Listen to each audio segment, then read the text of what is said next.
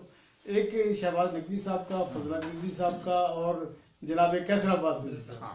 تینوں میرا خیال ہے ایک ہی صف کے لوگ ہیں. البتہ یہ ہے جی.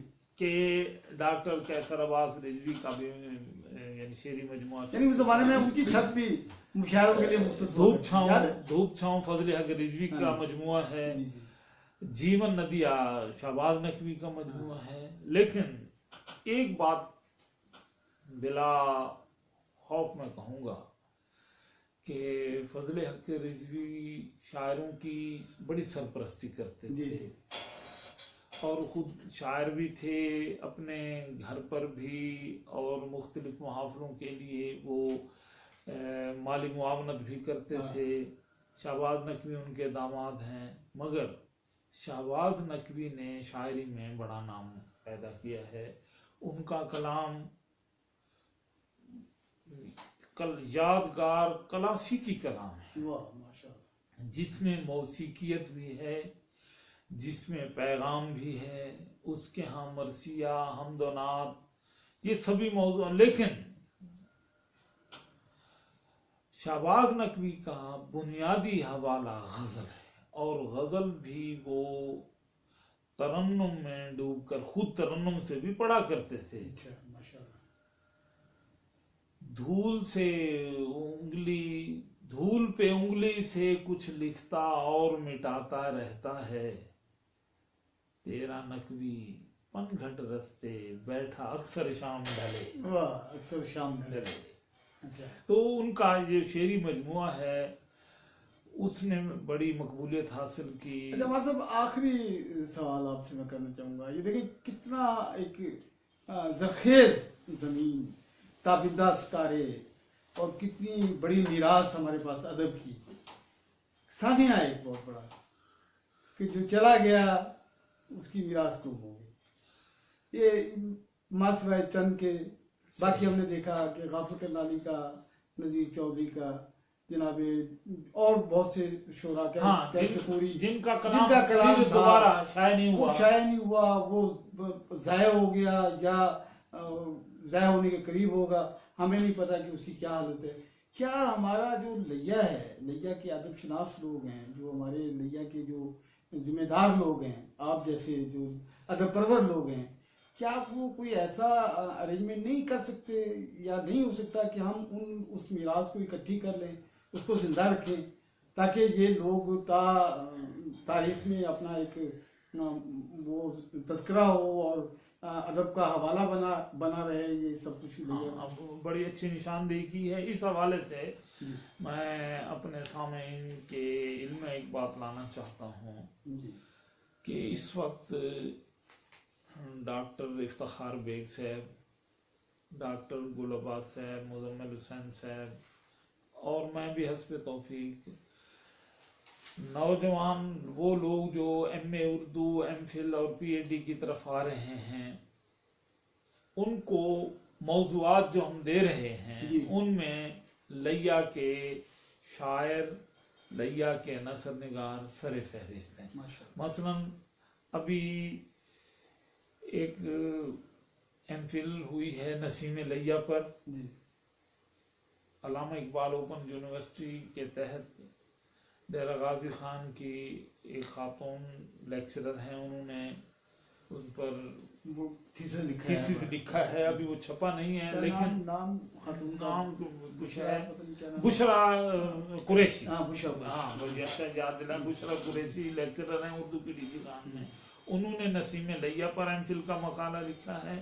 ہمارے پروفیسر ریاض راہی صاحب نے ایم اے کا مقالہ ڈاکٹر خیال امروہی پر لکھا، اور ایم فل کا مقالہ وہ جمع کروا چکے ہیں شہباز نقوی کی شاعری پر. غافل کرنالی میں بھی کسی نے لکھا ہے. غافل کرنالی پر ایم فل کا مقالہ ڈاکٹر مزمل حسین کا ایم فل کا مقالہ ہے.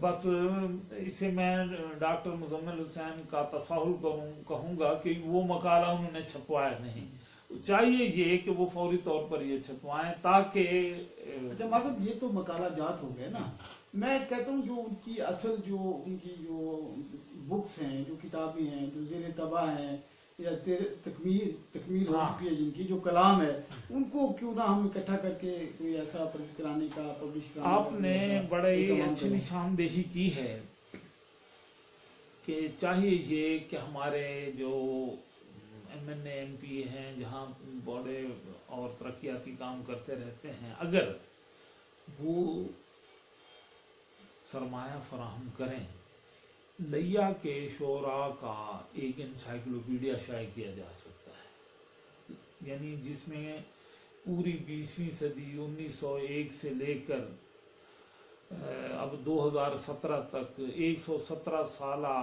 جو ادبی جائزہ ہے، جس میں اردو، پنجابی، سرائکی سبھی شعراء کا ذکر ہو، تو ایک انسائکلوپیڈیا یا ایک ضخیم کلیات ٹائپ چھپ جائے، جس میں ارمان عثمانی کا کلام بھی آ جائے، نسیم لیا کا بھی، فضل حق رضوی کا بھی، شہباز نقوی کا بھی، یعنی وہ سارا غیر مطبوعہ و مطبوعہ اسے اگر یکجا کر دیا جائے تو ہماری آنے والی نسلوں کے لیے یہ گراں قدر سرمایہ ہو۔ بہت شکریہ جناب پروفیسر ماہر اختر وہاب صاحب۔ سامعین محترم، صوبہ پاکستان کا یہ ایک اعزاز رہا ہے کہ 1986 میں جب صوبہ پاکستان نے ماہنامہ میگزین کی صورت اپنے اشاعتی سفر کا آغاز کیا، اس زمانے میں ماہر اختر وہاب صاحب اس سے زیادہ جوان تھے، زیادہ پرجوش تھے، جنون خیز تھے، اور صوبہ پاکستان کے مستقل لکھنے والوں میں شامل تھے،